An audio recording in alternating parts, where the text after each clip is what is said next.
It is that time of year again when I get to talk with my Brookie Poo, my love of my life. Now, mind you, I didn't forgot the number. The winner of season 20. Ah, 20, wait, nine. 28, 20, Nine. 29. Come on. The winner of season 29 of The Amazing Race, my I should boo. just She write it is down. 29. no longer Miss Brooke Camhigh. She Oh. is Miss Brooke Campbell. Good win. We need to start Good. over.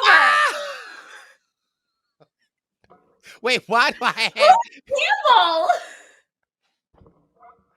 in my mind Goodwin is Campbell? She is no longer Brooke Camhigh. She is Brooke I was about to say Campbell again. She is Brooke Goodwin. Okay? I'm thinking Campbell noodle soup because good. And Brooke and Matt are good. She is newlywed, hasn't even gone on her honeymoon yet. I was at the wedding. And listen, we have to start this podcast off by giving props to the Cam High family, okay? Because the love that I have received from Brooke's, I'm calling her sister, not her mother, because Brooke's mother, okay? She's smiling right now because you know she listens. She's going to be like, I love him even more than I did, which was a lot. Brooke's wedding dress was amazing, but I was confused who was the bride because Brooke's mom was looking elegant. All She right. was looking graceful. I was just, when I get older, I want to be Brooke's mom. She is amazing. Her dad is amazing. The wedding was amazing. Matt. How about her Nana, who loved you? Nana. Oh my gosh, 96-year-old next week, Nana. And I'm hooking it up with Brice. I'm sitting down eating my filet mignon. Somebody tapped me on the shoulder. And she was like, "Hi, I'm Brooke's Nana. You're Brice, right?" I said, "What, Nana?" So, shout out to the whole Cam High family.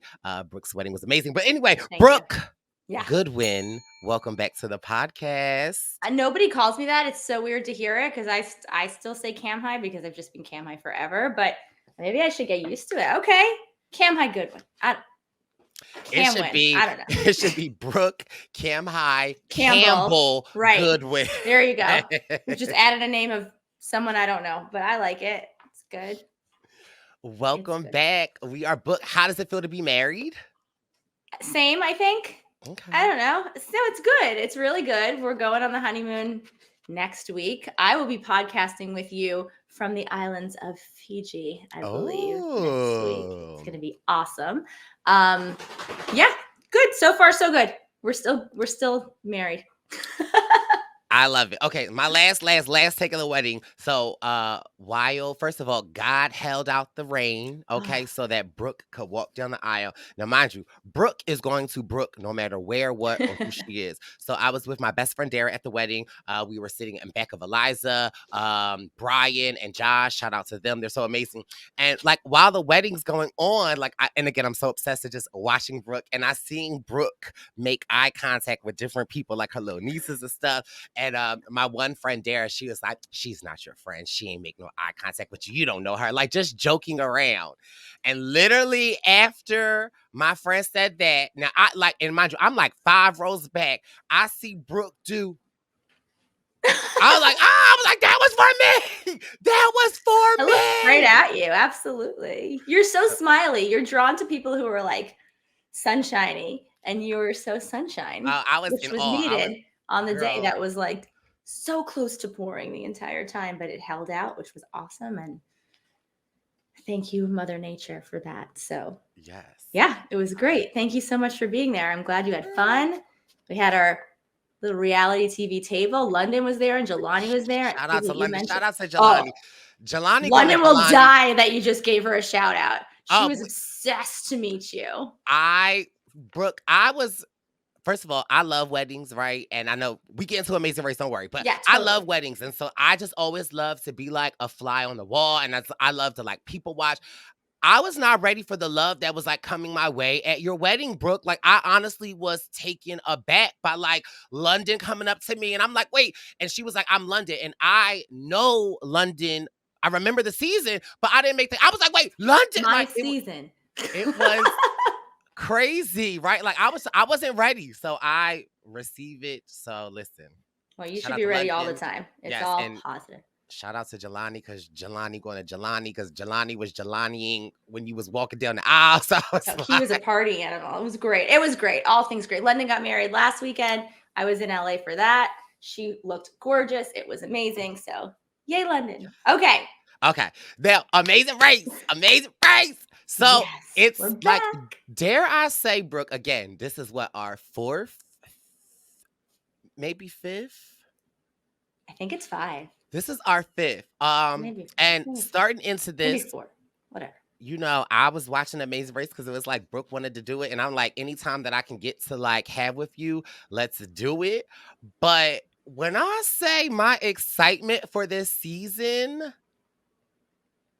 I mean, I don't want to call it, but like my excitement for this season, and especially like how our podcast has grown, how the love of the contestants that they like show us. Like, first of all, shout out to Lewis and Michelle. Lewis is a zaddy, our first Amazing Race zaddy that we watched. I was obsessed with, and he became a zaddy. Like, I just love the community. Representing the great month of May. Okay. When a certain co-host of this podcast has her birthday. So thank you, Lewis, for representing our month well.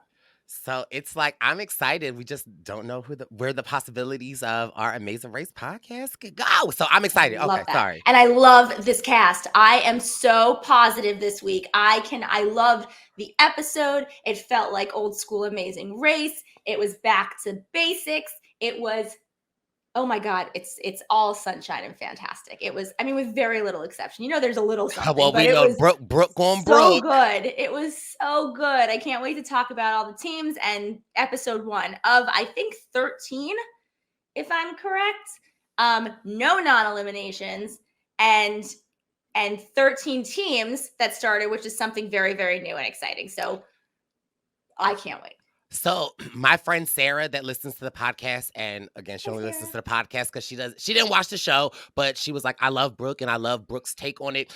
Brooke, I feel like you have turned her into a you because we were just talking about Amazing Race. First of all, the fact that we even have Amazing Race conversations now is like crazy. Love that. You were you're now a convert because you were like, it's fine. We should talk about it a little bit. Now, I know you have notes in front of you. I know you have turned into someone who is actually a fan, and that makes me like a proud mama about this.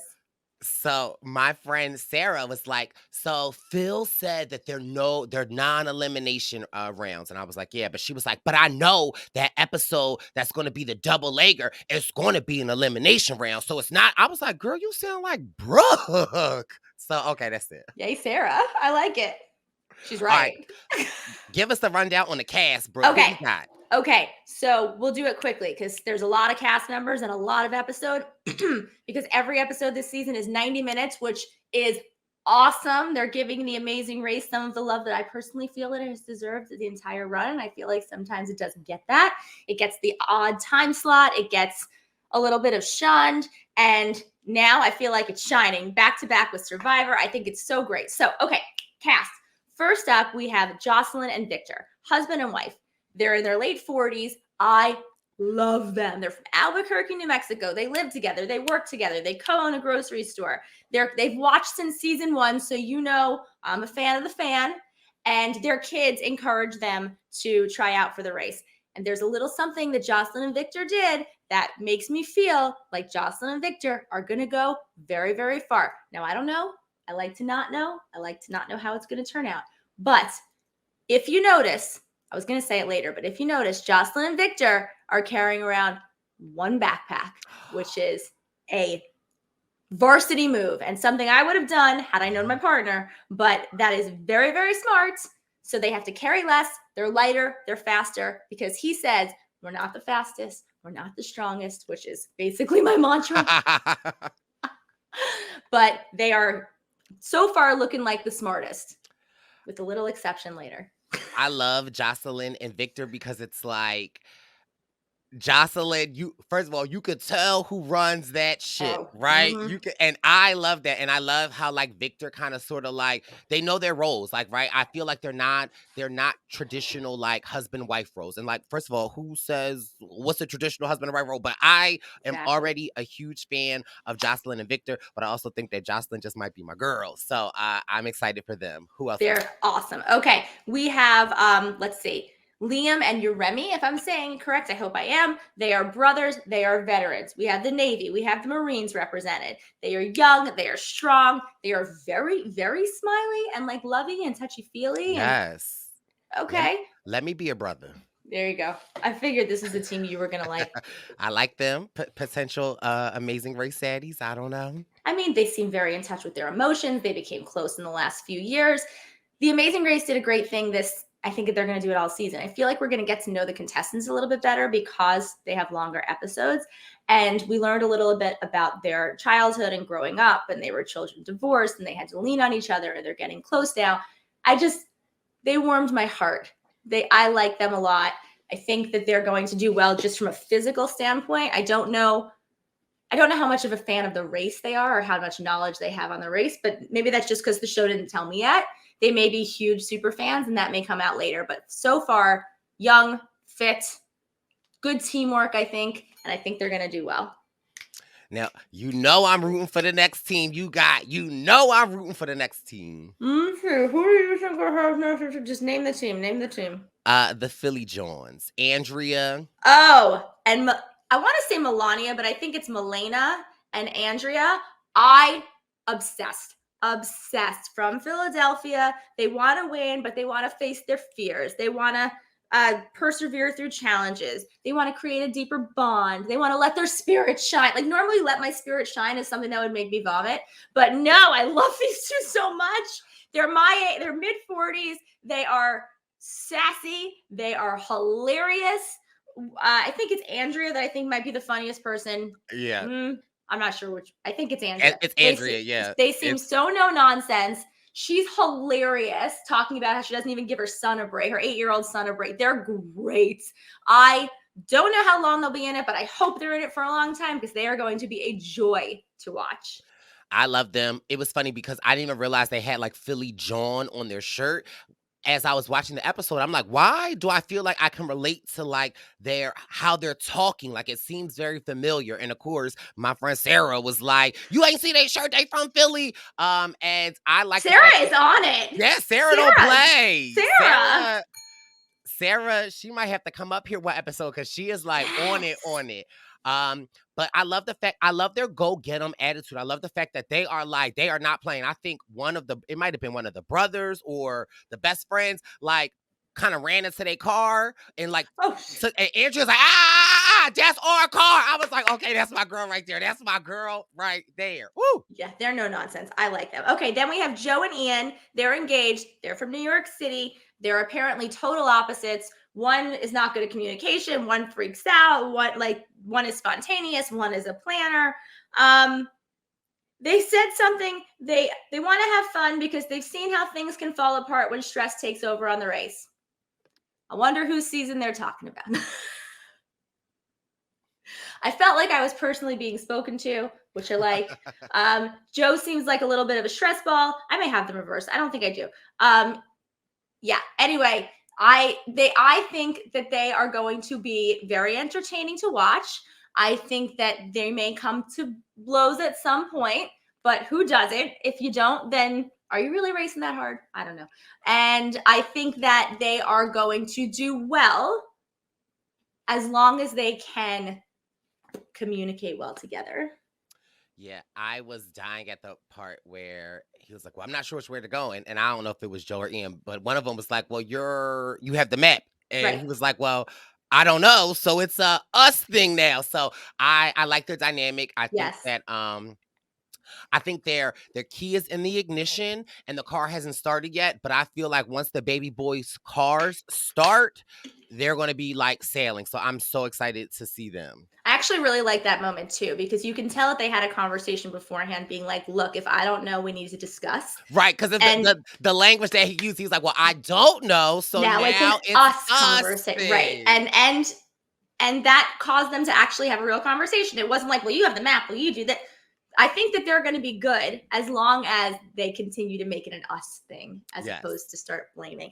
Then we have Steve and Annalise, father-daughter. You know how I feel about a parent-child team, especially a father-child team. So she is a beast. So she dragged her dad into this. From the looks of her, you wouldn't think that she's a competitor. She's like a tiny little Miss Texas type, and we'll talk about it when we talk about the actual leg, but I think is going to be, I think she might be a lot, but a lot in the best way. I think she's going to be really, really fun to watch. I agree. I don't feel like I got enough of them this episode, but sometimes, again, I relate a lot of things to Survivor and it doesn't really matter, but sometimes it's like, I feel like the less you see of people in the beginning, it's like the more you'll see of them in the end. So I don't know, but because you love a daddy daughter, I love a daddy daughter. So like I'm team them as well. I love a daddy daughter, but I also love a father son. So I'm skipping ahead because this might be my favorite. Well, I have a couple favorites, but I gotta say Rob and Corey. Whew. Corey is a coda, child of a deaf adult, and this team is, I mean, I love Rob. I want to be his friend. I speak sign language very, very slowly.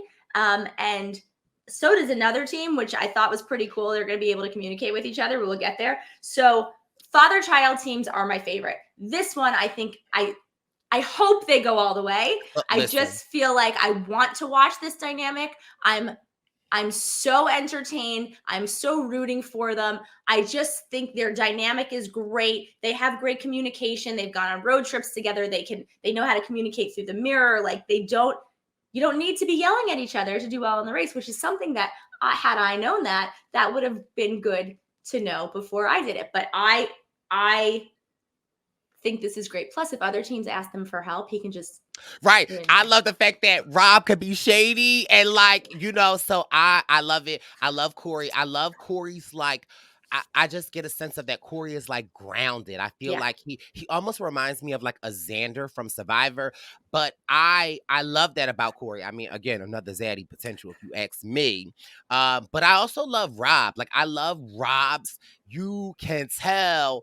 I don't know why. I just feel like you could tell Rob has this competitiveness. You could tell that Rob is like I just love the force that Rob is. And I love their dynamic together. And again, I love seeing different type of players. Like, when we talk about diversity, I just love seeing this and bringing this to the Amazing Race. I think that the ASL, like the sign language community. I just love the fact that like they get someone to root for on Amazing Race. It just I also love that, and maybe this is just the competitive side of me. When Phil says, "What are you looking forward to Rob?" He doesn't say, "I look forward to traveling with my son. I look forward to, facing my fear." He goes, "I look forward to you telling me we're team number one."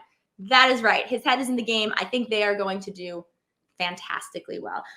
Okay, so then we have Morgan and Lena, who oh my God, I just love them all. I am such a fan of everyone we've talked about so far. Sisters from opposite coasts. They describe themselves as oil and water. I'm hopeful for them. I might worry for them a little bit. I thought I would worry for them. And then I watched the episode and I'm like, I don't worry for them. They want to use their drive, their mentality to overcome their physical shortcomings.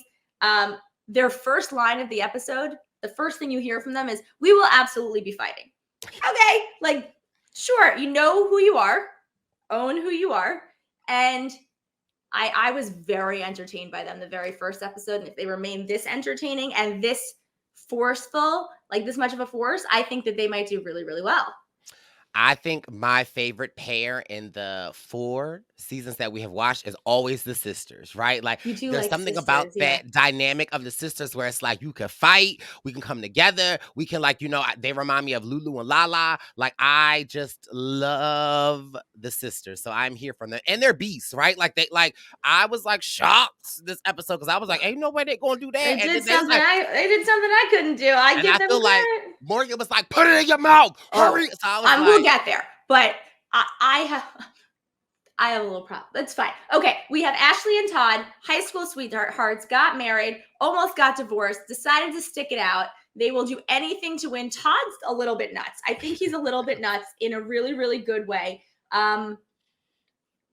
He causes a little bit of an issue in the episode, and she handles it so well. We'll talk about it when we get there. But I think he says something to her in the car where he's like, "You're doing great," but and she's like, but so I feel like they're gonna have that dynamic where she's like, "Can you just tell me I'm doing great? Like, I don't need the but. I know, I got it."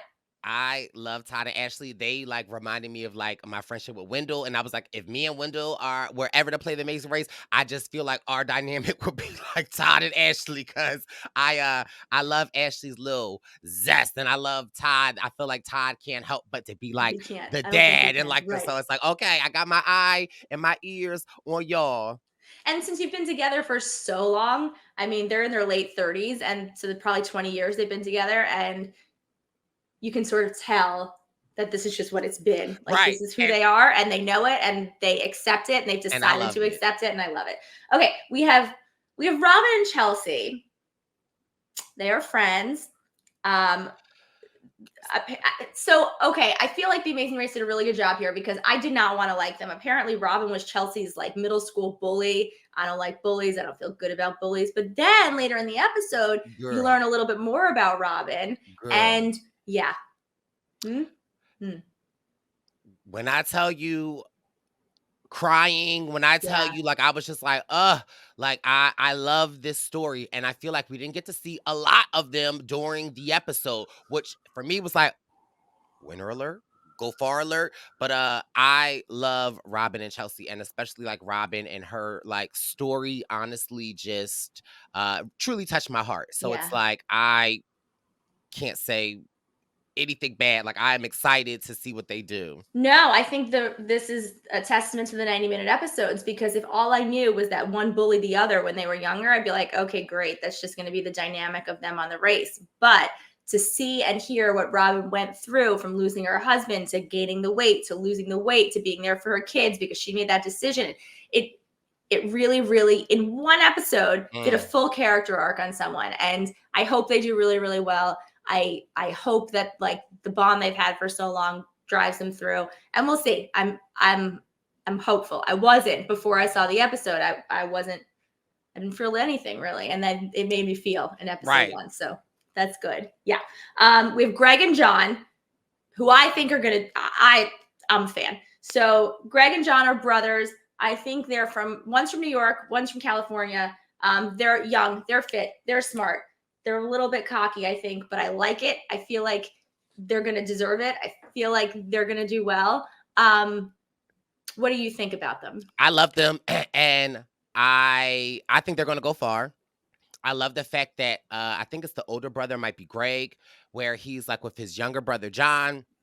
And how I guess John I think. Okay, John is the older brother, Greg's the younger brother. I love how Greg or John was like I always looked at Greg as like a younger brother, but now we are like becoming friends and like equals. And so I love that. My only question was, why y'all still sleeping on twin bunk beds when y'all go home? I'm gonna need y'all to get a little like I like that for me was like it's cute. They think they're cute. Thanksgiving dinner, like they're like John's on the top, Greg's on the bottom. Like I was like, I'm gonna need y'all to get a blow up mattress at the house, okay? Right.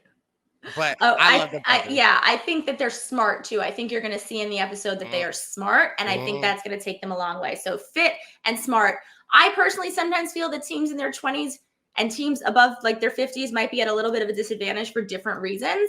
You know, once you get to be a little bit older, you have a little bit more patience. You've seen a little bit more, you know, to stop and think before you do. And when you're younger, you have a little bit more physicality. Usually, there are exceptions. Don't yell at me. So, but I think that these two have sort of a patience or a wisdom that might be a little bit beyond their years. So I think that may serve them well in the next 12 legs of the race. Okay, we have Joel and Garrett, who are best friends. They're veterans. I think it's Garrett. Nope, I think it's Joel, actually. I love them both. But they were in the armed forces together. And I want to say Joel said that on the Armed Forces Network, The Amazing Race played, and The Amazing Race helped get him through his deployment. And I think that's so heartwarming when I can hear the reason someone's there. I mean, people, you can tell he wasn't recruited. He was excited to try out. The joy on their faces when they got in their car and said, you know, this is the best moment of my adult life. I love that. I think they're heartwarming. as a team? I was dying. I don't know if it was Joel or Garrett where they were like, when I got married, I had to leave my wife for deployment and I was with this guy. Now it's our 20-year anniversary and I'm leaving my wife for this guy. I love this. I love the older friend archetype. And I They're have my age, by the way, so let's not call them that much older. Thanks. Real, well, Yes. I love the perfectly the perfectly. Well, I love the friendship between aged them. like a fine wine. And Aged. but sometimes I feel like when we get this character on Amazing Race, like I don't always root for them. Like I'm Right. like, I don't know how I feel about them. But you're right. Their excitement, they're like willing, ready. Like I was like, okay, like I could see them doing really well, and I can see them being really strategic. I can see them being very geological. Like I don't know, which how like they are. I could just see them being a natural Like compass. map. Okay, Yes, yeah. right. Geological. I like it. Yes. I could see them being very good at things like that when other people could not be. So I have a lot of high hopes for them. I think what you're saying is they grew up in a time where you didn't rely on your phone to Right. get places. Ah, Brooke. They had Facts. to. They print MapQuest out. You know, they're. Did you not do that? Oh, I did. I did that. And then when I couldn't find where I was going, I would call my dad and be like, MapQuest is wrong. And he'd be like, bro. Isn't that so crazy? Isn't that so barbaric to think that like we used to like go 8 hours and print like you like that is mind blowing to me. Yeah, and like kids these days, oh my God, kids these days will never know what that's like. And then if you forgot to print the reverse directions back and you would have to like, to read it girl. backwards. Oh my God. I feel what you're saying in my soul because that's happened so many times. That's really funny. How am I alive? But I mean, exactly. Oh my God. I have that conversation all the time. There are so many reasons that, we do things as a kid, which we should not have lived through some of the stuff we did, but it's a conversation for another day. Okay. So we have Elizabeth and Ileana, mother, daughter. Yes. Girl, mother, where? Mother, right? Where? Right. She is 52. She looks like her sister. Elizabeth look good. I don't know what she's drinking. I don't know what she's doing. I don't know what she's using. But call me and tell me what it is because it's impressive. I thought that they were going to kill each other at the start. I thought they were going to be the team that was like going to murder each other. No, I really, really like them. I think they're going to be super supportive. I don't know how it's going to go with the task. They're sort of bringing up the rear for right now, but I like their dynamic. Mother-daughter is a dynamic that is so rare on The Amazing Race. I think maybe there's been 5 or 6 ever in 35 seasons. I think it should happen more. I think this team is going to show The Amazing Race producers that, yes, we need more of that. And because, all female teams and then a mother-daughter female team, I think this should show up more. And I'm excited that it's showing up now. And then last, I was going to say, but not least, but not least, but last, we have Alexandra and Sheridan, brother and sister, grew up in Chicago, I want to say. They seem smart. They seem fit. And then we start to watch the episode and they seem indecisive. Oh my goodness. Make a decision. Do you want me to go, Brooke? I'll go. But please. Do you want me to go? No, but I'll go. Oh, you want me right. to go? No, but I can do it. I'll do it. I'll do it. No, but you can go. No, but if you want. I'll do it. Okay, oh my God. But no, I loved it. I loved them. I was screaming at the television. Make a decision, people. Holy moly. Brooke, when I say I loved it, I loved them. I truly loved them. Good. Okay, great. Then when we talk about them, they seem like very nice people. But if you're going to go on The Amazing Race, even if it's the wrong decision, you need to be prepared to make a decision. Make it be the wrong decision. I don't care. Decide. They would have been, I am certain that behind the scenes, their camera guy was like, one of you needs to pick. I'm pretty sure the camera guy picked Sheridan. He just was like, go. Yeah, you do it. She'll do the next one. Come on. No, camera people do not. From behind the scenes, they do not interfere. They will let you be indecisive for an hour if you're going to be indecisive. But okay. Anyway, let's talk about the episode. Yes. Okay, so we said 13 teams, no non-eliminations, one keep racing. Shout out to Sarah. They'll do 8 countries. They do about 21,000 miles. We know where they're going to go. And for the first time, they are going to do a mandatory blind U-turn vote between legs. So it's not like you get to a U-turn board and then you vote and the person can be in front of you. This is before a leg starts. All the teams vote, and whichever team gets there and is U-turn will find out when they get there and is U-turn, I believe. But so it's not like you can vote for somebody who's already passed the U-turn board. So how do you feel about a blind U-turn mandatory vote? I like it because you just never know what it's going to be. And I feel like for me, that tells me, if I were to hear that and I were out there, it's like I am taking the Will and James approach. I am aligning with people immediately, because if you can have enough people on that you talk with, that you are communicating with, you are less likely to be that U-turn. So I love it, because for me, it really forces you to strategize, right? And I know people hate the bring Survivor to Amazing Race, but for me, it forces you to strategize more, and it really depends on the relationships that you make. So it's not just like we're running in and leaving people. It's like you better start looking out, or just, working together, even if it's not helping, but just being that friendly force. I love it. I was like, oh, this is gonna be exciting. But I also I love it too. Oh, sorry, no, go. If I was in the front and my ass got U-turn, I would have a problem. But that's why you got to be like Midland. Well, right. Most. I would say I really like it too. And I don't think it's bringing Survivor. And Amazing Race has always been a strategic game. It's just some people didn't play it that way. But I think that I almost wish they didn't tell them at the start line this is going to happen, so that people didn't think to say, I want people to be who they're going to be and not try and just be in good with everybody. I want it to be a surprise. But I do like that, I like that it's going to happen. I think it's going to be a really cool, interesting little twist. Anyway, so apparently will be 2 express passes this season, no fast forwards. And the express pass that happened in the first episode was wild. We will get there in a moment. Can I ask you a question about the express pass? So when you get the express pass, you can keep it, or you just don't have to do that challenge for that episode? No. So with the express pass, you can bypass any challenge, any detour or roadblock. In our season, you had to use it, I think by episode 8 or 9. Anyway, you can bypass something. Okay. Get to a roadblock where you have to, I don't know, make a ladle out of a piece of sheet metal and a spoon, and you're like, I can't do this. Hand in your express pass. You don't have to do it. I have not.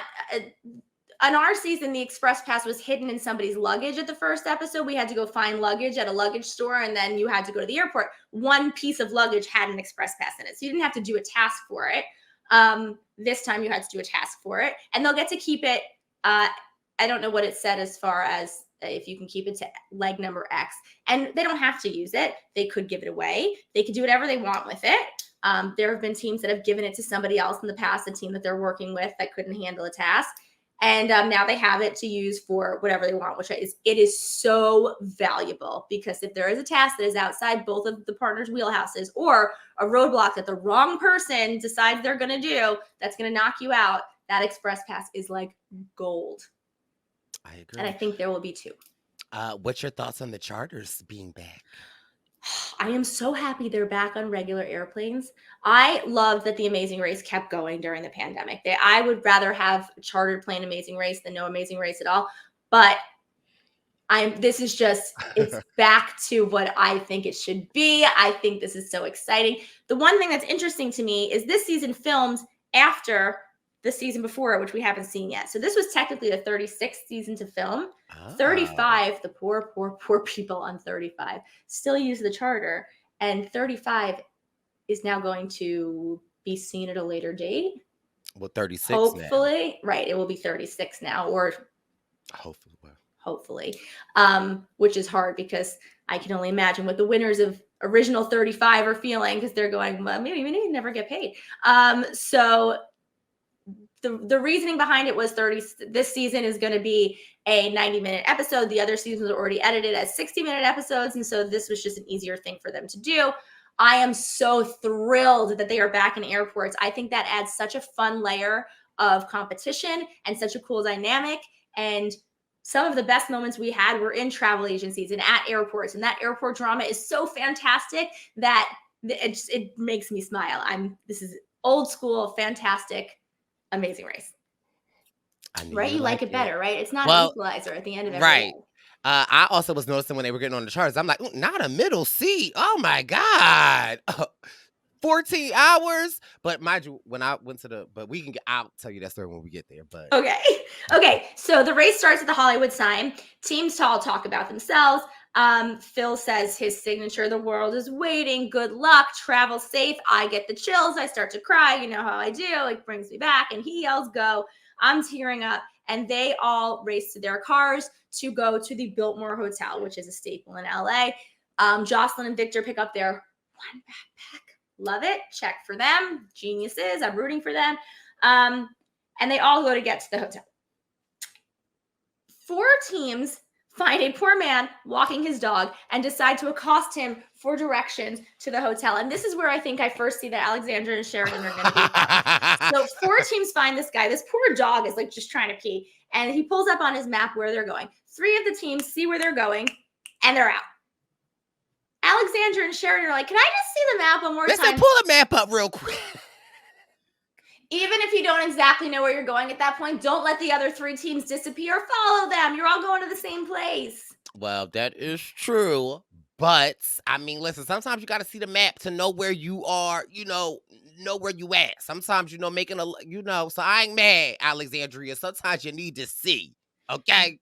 They may have been there for an extra minute, but it made it look like they were there for an extra 15 minutes. Like, come But I love the fact that they weren't rushed. Like, they were like, "Listen, we're not going to, like, get out of our, listen, Alexandria needed to see the map.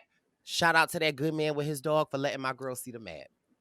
There's a difference between not rushed and Brooke! Come on! I'm not saying rush. She wanted to see the map. Show her the map. Thank you. Okay, fair enough. And then this is where we see Rob and Corey in their car. They're talking about their communication. You can tell immediately that they've done this before. They're used to communicating through the mirror. Rob signs, "Watch out, world, we're coming." And I don't want to show favorites. They're up. I mean, they're up there.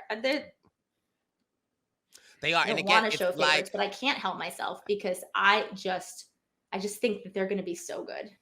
For me, you would as an outside looking in, you would think that maybe Rob is going to be the more meek one. And it's like Corey that no, it's the exact opposite. It's like Rob is like, "Let's get this party start." Like, okay, sorry. Love it. Andrea, I want to say it's Andrea, is sad that or maybe it's, oh God, I'll get it right. Is sad she didn't bring her phone. She's like, "We were at the Hollywood sign. I didn't get to take a picture." And they're like, "Use your memory." Like, I'm with Andrea. Love it. I don't have a photo of it. It didn't happen, girl. So. You have a TV program of it. It happened. It's there. Andrea was trying to put it on her story. She was like, "I want my kids to see this." Girl, they going to see Turn on the TV. They'll see it. So anyway, Elania and Elizabeth this is where I realized they're adorable. She's a mini-me of her mother. They get lost. They're going to be the team. They're going to be the, oh God. What is Natalia it? Natalia and what's his name? It starts with an S. No, it starts with an A. Arun. Yeah. And I think that's who they're going to be. I think that they're already lost. They get lost several times, but I like them a lot. And so I'm rooting for them not to get lost. But you know what? I think Alexandra and Sheridan were still looking at the map. So I think that they were fine. They're probably such lovely people. And I think as people, they're great. As racers, make a decision. Okay, so we get to the Biltmore Hotel. Joe and Ian and Greg and John are first to the Biltmore Hotel. The first roadblock of the season, says, "Who wants to be above it all?" This looks so fun to me. You wouldn't think it. Brooke likes heights. She will skydive. She will bungee jump. She will do this. I will zip line. This is my wheelhouse. I had a partner who did not like heights, but who, unfortunately for him, got stuck doing every heights challenge of the season. So you have to walk a thin tightrope across a city block and unscramble this puzzle. Mm. I mean, Now, girl, I would have been up there for 6 more hours. no, you Because would no, not. Come because on. I feel like when my adrenaline runs, I become dyslexic. Okay. I feel like I would have. Yeah, so I wasn't even mad at any of the people. Like, one, I love heights, so I would have wanted to do this Yeah. challenge, but I would have got to that word puzzle and been like, but immediately I would have, because I've seen enough at this point. Immediately, I would have been like, "You trying to work together?" Like, I would have Oh, but no, immediately. no. That's not what happened up there, which I'm okay with. But if you're the first two teams, I think I would probably have turned. Phil said it's the name of their next location. I think that they knew it was the name of their next location. There's only so many two-letter words that could be in the middle, in, of, I was on. about to say But the. like, what'd you say? I said I was about to say the. Pretend you I didn't. told you, Just pretend. So there's only too many two-letter words. girl. I would still be up there. I love you so much. I'm serious. Like, literally, I would have been like the. Like, yeah. And also, like, I've been to the Philippines. I know it's called the City of Angels. Thailand? I mean Thailand. But I mean, I've been to Thailand, sorry, because I was in I Philippines didn't know and that. Thailand. No, I didn't know that either. But they're in Los Angeles. I would have been like, City of Angels. Right. City of. How many other words? When I tell you, I don't know where I wrote this down. It's goes in safely, fling to safety, cast on flying. What? Like, ugh. Okay. So anyway, they get there. And then when they get there, Derek and Claire are there to give them their next clue, which I like. I like when you get former racers involved in a newer season of the race. Also, I like Derek and Claire a lot. Shout out to Derek and Claire. Shout out to Claire's ensemble. I was Oh, feeling it. I was loved her like, outfit. yes, Claire. I also loved how DX was just so hyped to greet the people. Like, I was like, DX, you not on the race. Like, I love how DX was like, come on, let's go. Like, Derek, you stay in there with Claire. Question: have you ever been brought back to do something like this? No, not yet. Oh, No. okay. But they've only been in New York once since my race. Although I will fly somewhere. Okay. So, We might and I have to get believe they the. end up in a season where I know for a fact somebody lives because it's my partner. And so, Oh. but no, this is not something they do often. My season, they brought back Ernie and Cindy to give out tickets. This season, they brought back Derek and Claire. Lewis and Michelle's season, they brought back these country singers. Like, just that's basically, I want to say basically, 'cause I don't think there's another time, but somebody will correct me and say, you're not a fan, you don't know. The only time they brought back people. This is a newer thing that's happened, and it happens very rarely, but I Okay. would be so happy to We hand might out a need to clue. get the Purple Should I Pants just tell? posse up in Oh Phil's my comments. God, Let him yes. know we need to see Brooke We're Camhigh here. giving out something. No, you should do it with me. We're here. We're ready. Like, let us do it. Anyway, so and they're fighting to get on 2 flights. The flights are 90 minutes apart. So this is the goal. Get on flight number 1. That was my first goal of the race. Don't come in last on the first leg. Get on that first flight. It's not necessary. There are people who've won who've not been on that first flight, but that's really, you're sitting much prettier if you have that much of a lead. So Greg psychs himself up, does great on the walk. He's smart when he gets to the puzzle, counts the number of letters, counts the number of words, only so many words like that could be the second 2-letter combination of words, and he gets it quickly. And he gets it and he leaves. And then Joe, who catches up to Greg on the tightrope, is there for a long time. I probably would have asked the other person if they wanted to work together this early in the race, especially knowing that there's going to be a U-turn, especially knowing that, you want to stay on everybody's good side. But neither of them seem mad. Neither of them even seem to think to ask each other to work together. So, okay. So Greg is out. Andrea does the walk. She does it well. She's entertaining. She's wonderful. Can we talk about how Ann Lee smoked that? She's like a spider monkey. She passed everybody. Like, Chelsea is up there and she's just trying to keep up with Anna Lee, and she can't. Like, no, this girl is, yeah, exactly. I don't even think she touched the top of the rope. She's like, I'm here, I'm running the end. Like, she fell a couple of times, but she was like, didn't care. Like, oh, like, I will fling to my death. It does not matter. She was in it to win it. Then you get Todd up there. If I were Todd's partner, I would have punched him in the face. He's up there. He's joking around. He's like, 1 foot off. Look, Ma, no hands. Like, he's having fun. Have fun. I'm all for having fun. But don't let people pass you while you're having fun. Come on. Rob does it. Liam does it. Victor does it. They're all calm. They all do well. Liam psychs himself up. He's scared. He does what Brooke would do, and he's talking to himself the entire time. I think I'm going to like him because I think he's going to be a little bit like me where he just doesn't shut up and he just talks to, the stray cats in the street or a stop sign or whatever. So I'm a fan of him. Morgan is so cute. Morgan's up there. She goes, did I do good? Like, she just wants some reassurance from her sister, right, which I think is sweet.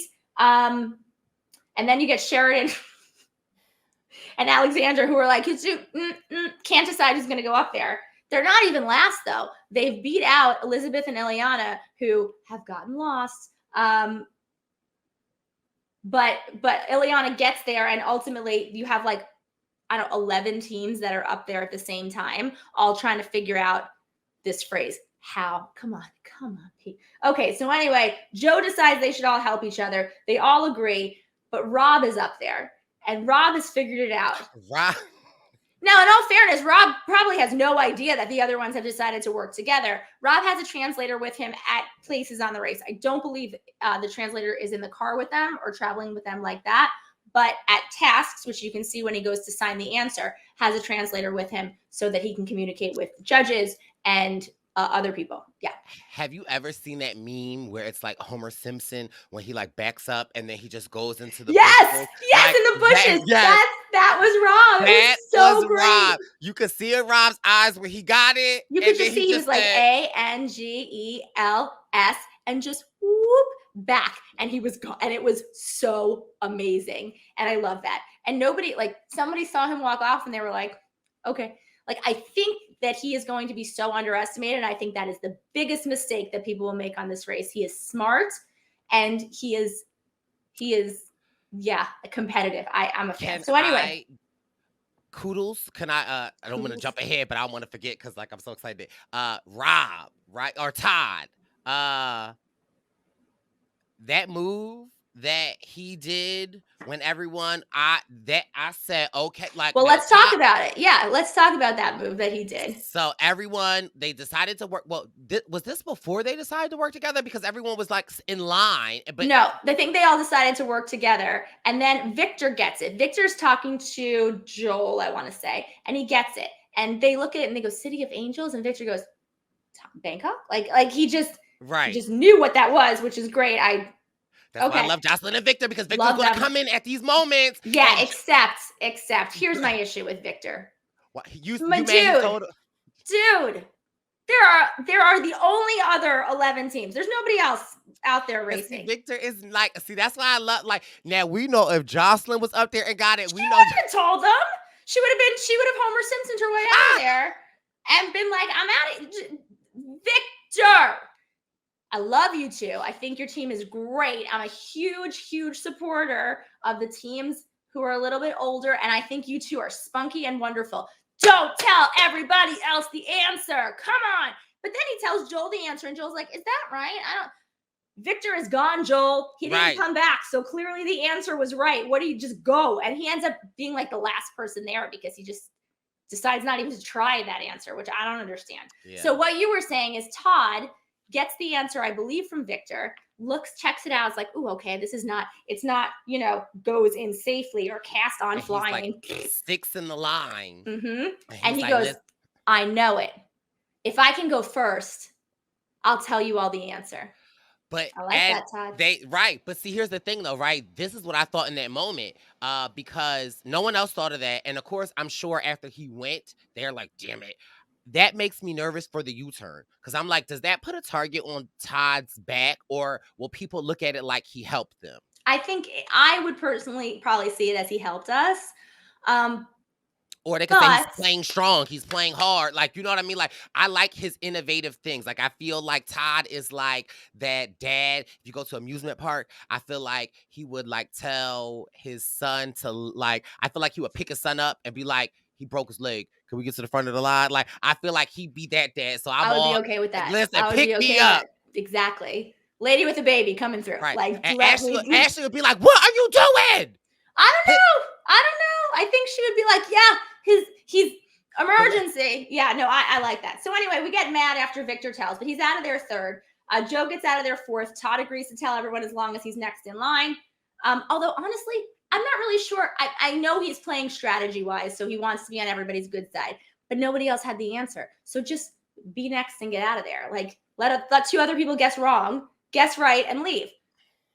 But it's early in the game. You want to be friends with everybody. You don't want them to U-turn you. I get where he's coming from, so I'm gonna let that one. I'm gonna let that one slide because otherwise my brain is going, "What's with all this sharing? Stop it." So anyway, the first flight is Greg and John, Rob and Corey, Victor and Jocelyn, Todd and Ashley, Andrea and Melina. Please don't be mad if I'm saying right. And Morgan and Lena. And then on the second flight, an hour and a half later, you have Joel and Garrett. Joel should have been out of there fourth, but okay. Steve and Annalie, Robin and Chelsea, Elizabeth and Ileana, Liam and Yeremi, Sheridan and Alexandria, and Joe and Ian, who show up last because they get lost. And they say, if we can't even find where we're going in LA, we have no shot anywhere else around the world. So I like their humor. They're not getting mad at each other. So far, no team is bickering. I kind of hope that changes. I do enjoy a little bit of the inter-team drama. So anyway, they have to go to Thailand and they have to make their way to this 230-foot tall golden Buddha statue, which I am told you can see from almost anywhere because, it's 23 stories tall. You can. I saw it in person. It's beautiful. It's big. It's the kind of thing though. So what's interesting to me is our first leg, we had to go to Panama and we had to get to the Panama Canal. You ask anybody in Panama, I feel like they should know where the Panama Canal is. It's like someone coming to New York and saying, where's Statue of Liberty? Or where's the Empire State Building? Or where's Times Square? Fine. It's there. Nobody in Panama knew where the Panama Canal is. I feel like if you go here and you say, where's the 230-foot tall golden Buddha? You shouldn't really have to look for directions. Like every cab driver should be like, oh, that one right there that you can see? No problem. And I think for the most part, people get where they're going. We now learn that Victor speaks Laotian, another check for how awesome I think this team is.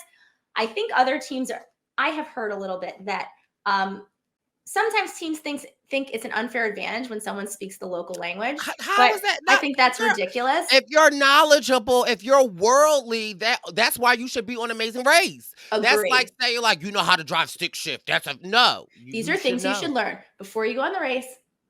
Hot tip. Learn to say, do you know where in every language you can think of? Because what's that? That's Thai. That's like thank you, or that's either good morning or thank you. Because I was in Thailand. Kap Kuka. I love that. When I auditioned, I told them I did this. And I was like, I even learned it in Swahili, which I believe was Una Jua. And they were like, but I go, I'll never need to use Swahili. Cut to Tanzania when I had to ask somebody that in Swahili. I felt really good. So sometimes they'll cast you even though you're slow and you're weak if you're smart about it. So don't feel like you can't get on if you're not an ultra marathon runner. Okay, so this is also a moment where I feel like I really love Todd and Ashley because they're in the back of their cab and they're talking about their situation. They're talking about love being an action rather than a feeling. And that really resonated with me. I can get behind this. You're not always going to love your partner. You're not always going to want to be around your partner, but it's an action you take to be with them and stick with them and be strong with them. Because the feeling, sometimes if you're having an off day, you don't have that feeling, but you have the actions you take. And so I think as much as I think he's a jokester, I think their 20-year plus bond is going to actually carry them pretty far. And I'm excited to watch it. So Lena and Morgan somehow, I don't know, get to be first to the big golden Buddha. Love that. They are told they have to travel by longtail boat and tuk-tuk to the Wat Suthat temple and search for their next clue. But also, this is where the express pass clue is. The other option, should you choose to take it, is to go around the statue to a park where you have to do some task to get an express pass.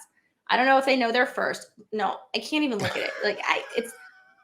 I think that it sounds like I have a lot of fears in life. My only legitimate fear, other than being on the bottom level of a bridge and having the bridge collapse on top of you. So that's why I always drive on the top level of a bridge. It's a weird thing, and there's no reason for me to think girl, that. if you was on the top level and it collapsed, though. At least you're on top. You're not automatically dead. I feel like if you're on top level and you collapse onto the bottom level and maybe the whole bridge doesn't fall down, if you're on the bottom, you're smushed. If you're on the top, at least I think you have a fighting chance. It's not logical. Whatever. Yeah, Spiders. I'm gonna take the scenic route. Yeah. I'm gonna just skip the bridge. That's fair. Spiders. I have a debilitating fear of spiders. Like, I actually underwent hypnosis to be able to kill a spider. Like, if there was a spider in the corner of the room, Before you went on the race, you went under hypnosis to do this, or just like 20 years ago, like when I was in law school. So did it yeah, work? it's not. I can kill a spider. Okay. Can I eat a spider? Oh my God. And the very important part of this express pass is if you read the clue, it says you cannot help your partner. So it's not like one person could have eaten both or even taken anything off the other one's plate. The season after mine, they had a task where one person had to eat like frogs' legs and scorpions and stuff. And I think I could do that. But the non-participant in the roadblock had to have tarantulas put on them. And no, I remember my dad texted me that episode and said, well, you would have gone home. And I said, yes, I would have. I can't, my skin is crawling. I give them so much credit because they did something I would have been like, no, I want the express pass. I'm so competitive. It's just mental block. And I couldn't have done it. I could have eaten everything else. Cricket's delicious. Worms, fine. I'm cool with all. Even those like gooey larva-y things that, okay, whatever. That spider was humongous. I wanted to know what it tastes like. You would have done it? Oh, yes. When I was in Thailand, I ate like the street, what do they call it? Scorpions and little stuff. Like I had. I think I could even do that. I think I could do something, but people would say is worse than a spider. It's just the fact that it is I give you credit. If we were a team and we got there and you were like, let's do it. And I was like, I'm hysterical because let's get real. What episode was I not hysterical? Would you have, what would your response have been? Okay, let's skip it. Or would you have been like, bitch, get on it? Like, bitch, get on it. Really? Yeah. I would have hyped you up though. I would have allowed you to do the Brooke thing, but I would have been like, come on, bro, come on, bro, come on, bro. Like, yeah, no, we would have. I like to think that with like a super supportive, like if you were super supportive, like I could have gotten through the rest of the plate and platter. I'm going to call it a platter. It wasn't a plate. The thing is huge. And I like to think that with a supportive partner, I could have just shut my eyes or like smashed it into a tiny ton of tiny pieces. And like, I wonder if I could have broke it up for you. So I could have probably broken it up. Like, I don't know if helping your partner counts as breaking it up or eating it. But I could have I don't even think I could have touched it. That's the problem. I don't think I could have. Okay. You talk. Yeah, no, I also loved when the Philly Jones got there, and I loved that they were like, they got there, they said, oh, they pulled a Brooke came out, oh, no, we ain't eating no bugs. Like, but I also thought in that moment, like, you could see how far the sisters got in their plate. As soon as I would have saw that, let's go. I would have been so happy if we were the second team, and I was like, oh, I would have done it. I would have totally done that, but they're there already, so we don't want to waste our time. I like when Corey and Rob, when all of the teams kind of sort of got to the sign and figuring out where to go. I love how Corey was like, did anybody get the express pass? And one of the sisters is like, we got it. Corey's like, right on, go ahead, sis. I was like, yes. I love the little it's the support. So far, everyone is really supportive. Anyway, so Morgan and Lena are doing this express pass thing. Lena's asking for support. Morgan's like, just do it, get it done. And she's like, I'm doing it. Sometimes some people need a little extra support, but I do think that they're going to be a great team to watch. I think that they are going to be the team that is spicy and entertaining. And so that's fine. Like, I think they're going to be really, really good. So anyway, they have to take these long tail boats, which look gorgeous. And then to find their next clue. So we have Jocelyn and Victor, then Rob and Corey, Lena and Morgan, who have now gotten the express pass and are still in third place. So good on them. Yes. Like, they are flying. Todd and Ashley, Andrea and Milena, and Greg and John. The other plane is now landing at this point. So these teams are far enough ahead that the other plane is now landing. So Steve and Annalie are getting in their car to go to the Golden Buddha, and she's so sad she's on the second flight. And he's like, don't worry about it. Like, he's being a supportive dad. Dynamite comes in small packages. Like, I like them too. I like their dynamic. I like her. I feel like she is, I think, I don't know. But if I had to guess right now as to who might be U-turn, I think she might rub teams a little bit the wrong way.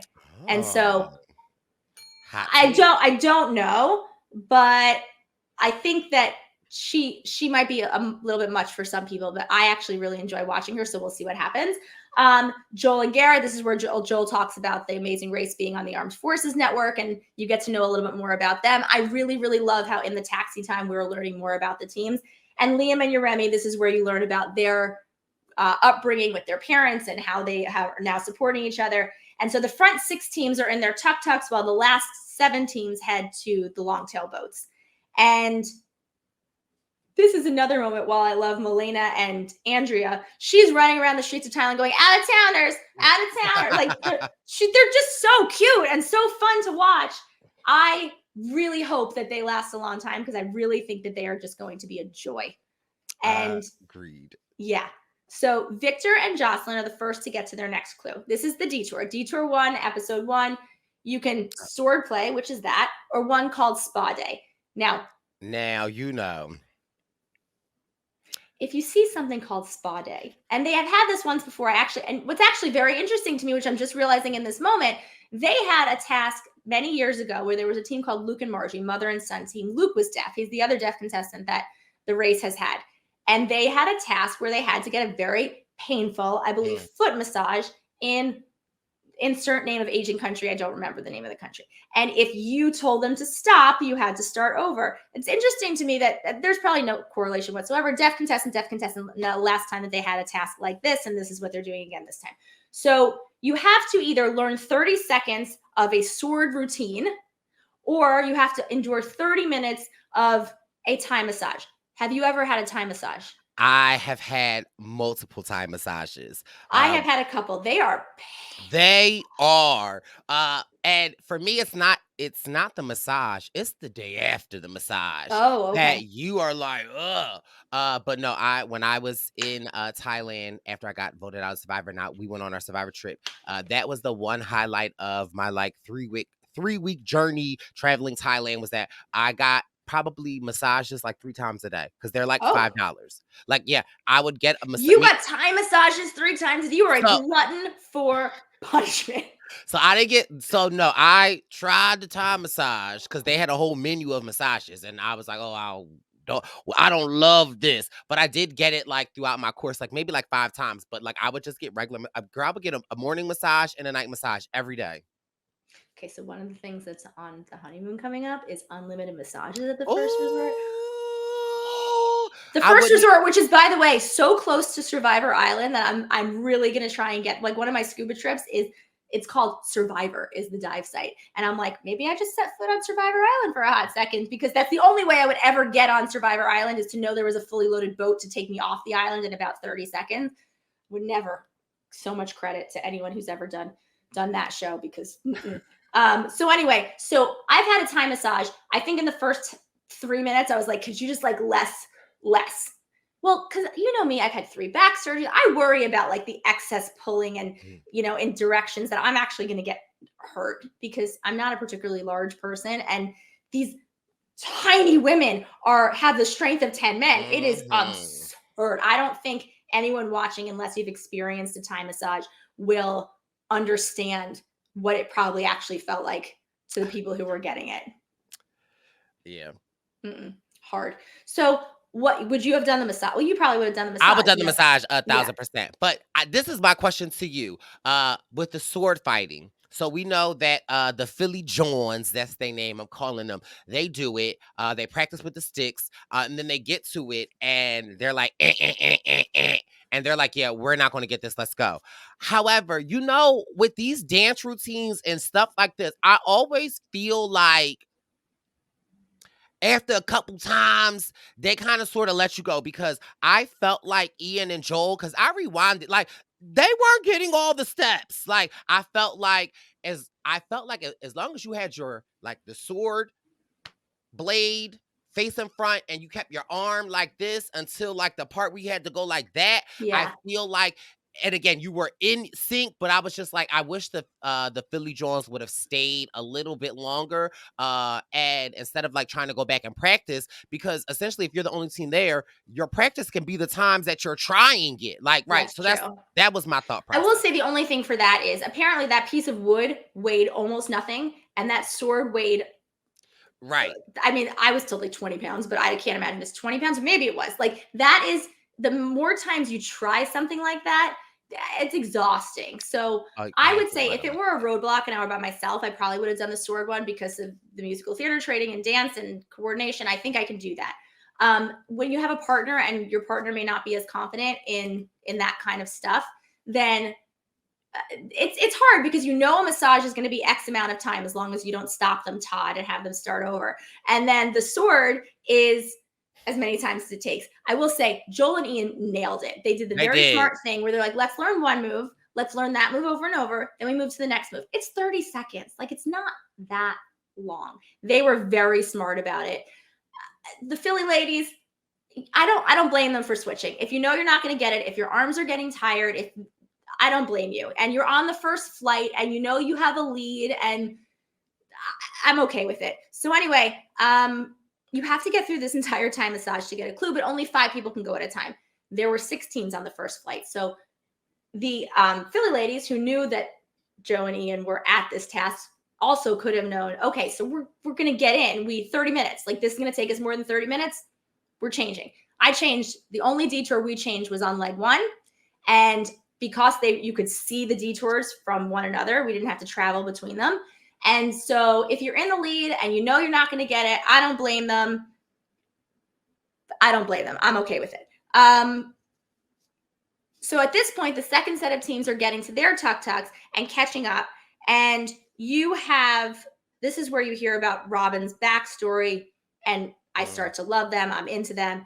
And Liam and Yeremi are sort of at the back of that pack. And they are just, I don't know. I'm curious to see what happens when there's adversity with that team, because I just think they just seem so supportive that even in the worst of times, I feel like they're going to teach me a lesson in life on how to just be like supportive and positive in what could be the worst, not the worst of times, but like on the race, the worst of times on the race. They remind me of Ryan and Dusty if it was just Ryan and Ryan. Team Ryan's is what we can. I mean, yes, he's such a. I mean, you go through what he has gone through. You're bound to think that nothing else is really like, how bad is it really? I feel like if you've been through something so horrendous in life and then you have a little bit of a setback, you can always compare it to, well, it's really not that bad. I'm free and I'm roaming the world. And who cares if I can't find something for a few hours? Like, I get that. So, okay. So at spa day, you have Victor and Jocelyn. She's screaming. He's talking about how it's easier than childbirth. I have flashbacks to Scott telling me about biking in Vietnam, about how I'm screaming like I'm in childbirth. I'd probably have been screaming in here too. Rob and Corey. Rob seems okay. Corey's cracking up. He can't stop laughing. You guess he's one of those people, like when he's uncomfortable, he probably starts cracking up. And so the two of them are just getting through it, don't seem to have a problem. Todd and Ashley are there. She seems to like it. She's like, oh, yeah, this is okay, great. And Todd says, wait. And they wait, and they have to start over. If we were partners and they had to start over, I would have backhanded my partner.